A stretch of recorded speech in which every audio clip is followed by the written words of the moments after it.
Hey everybody, we got like 5 minutes before kickoff as of the recording of this video. So the Vikings game ended like 10, 15 minutes ago. Another great game. It's been a great weekend of football, regardless of what happens in this last game. But yeah, just taking it all in right before kickoff, right before the game starts. No matter how good your team is or how bad your team is, once you get here, you're one loss away from your season being over. So mentally, you just kind of have to prepare for that. It's certainly something that I'm pretty used to over the last decade plus of, well, actually pretty much 2 decades of Seahawks success of making the playoffs a lot. But I'm thinking about this game and trying to correlate it to what I just watched with that Saints Vikings game, which was big surprise for me. I got tunnel vision on the idea of the Saints winning in a blowout. One thing I forgot is that, and this is something that I had seen several times this season, and I just kind of forgot about it. You know, Drew Brees doesn't seem to have much of a deep ball anymore. He can't seem to actually get the ball more than 15, 20 yards down the field.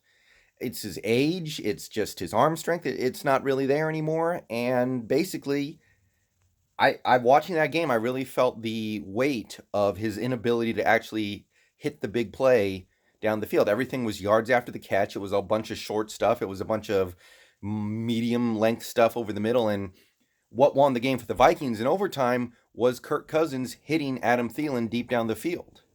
So that ended up being, in my opinion, the biggest reason why the Vikings came out with the win in that game. They were able to hit the big play, and the Saints throughout that game and throughout much of the season just seemed like they didn't really have the ability to. So we got this Eagles team, and there's some scary stuff heading into this game. We got some bad news this morning. Jaron Brown is out, which would not be a big deal, except we now only have 4 healthy wide receivers, and Mike Upati is out. So the entire left side of our offensive line is now made up of backups: Fant, Jamarco, and Hunt. The entire right side of the Eagles line is not much better off, of course, but um, I was just thinking about that, just this Eagles team has no real ability to hit big plays down the field.